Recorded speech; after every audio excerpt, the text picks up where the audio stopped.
अस्सलाम वालेकुम व्यूवर्स। आज मैं आप लोगों के लिए होममेड ब्रेड क्रम्स की रेसिपी लेकर आई हूँ और बहुत सिंपल सी चीज़ है इसको सिखाना, लेकिन काफ़ी दफ़ा मेरे पास रिक्वेस्ट आ चुकी है इसकी, तो इस वीडियो को लास्ट तक ज़रूर देखिएगा।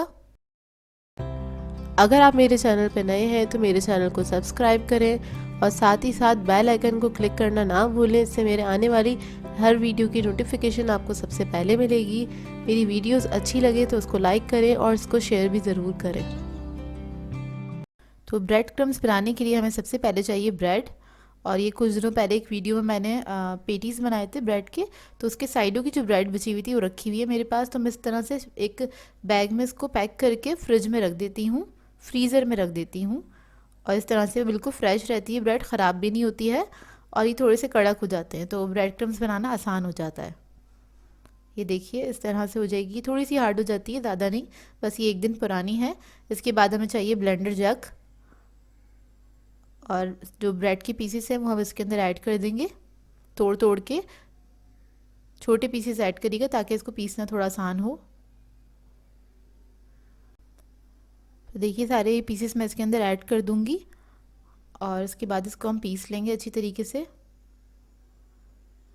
और पीसेंगे आप इस तरह से कि इसको थोड़ा सा रोक रोक के आपको पीसना होगा, तो एक साथ ही ब्लेंडर नहीं चलेगा। जब वो पिसना रुक जाए तो हल्का सा इसको हिला दें, इस तरह से शेक कर दें, और या फिर उठा के मतलब निकालने के बाद इस तरह हाथ से ये आप थोड़ा सा ऊपर नीचे कर दें, तो वो क्योंकि वो नीचे के पिस जाते हैं तो फिर वो जो ऊपर ब्रेड होती है ना, गैप आ जाता है उसके अंदर, इस वजह से वो पिसते नहीं है। तो हल्का सा आपको इसको थोड़ा सा शेक कर दें या तो हाथों से इसको ऊपर से उठा लें, तो ये पिस जाएंगे बहुत आराम से।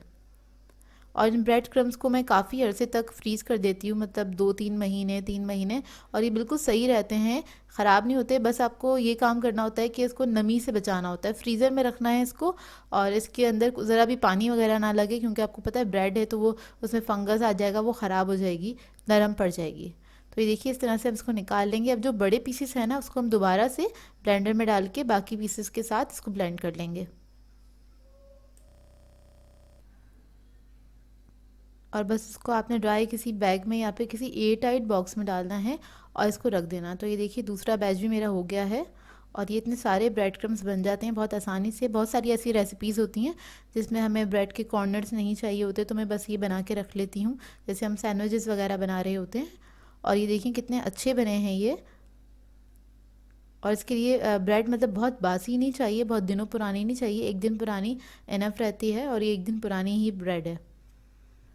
तो देखिए रेडी हो गए हैं, और अब मैं इसको एक जिपलॉक बैग में डालकर रख दूँगी फ्रीज़र के अंदर, तो इसके अंदर बिल्कुल सही रहते हैं। और इसको आप फ्रीज़ कर दें, और जब भी यूज़ करने हैं उसे 2 से 3 मिनट पहले निकालें, और आराम से आप इसको यूज़ कर सकते हैं। और इसके अंदर एयर नहीं होनी चाहिए, बस इस बात का ख्याल रखिएगा। तो देखिए रेडी हो गए हैं। आई होप व्यूवर्स आप लोगों के लिए वीडियो थोड़ी हेल्पफुल रही हो। सो व्यूवर्स, अगर आप लोगों को मेरी रेसिपीज़ अच्छी लगती हैं तो मेरे चैनल को सब्सक्राइब करें, लाइक करें, कमेंट ज़रूर किया करें, शेयर भी ज़रूर किया करें अपने फ्रेंड्स के साथ, फैमिली के साथ। तो मुझे अपनी दुआ में याद रखिएगा। अल्लाह हाफ़िज़।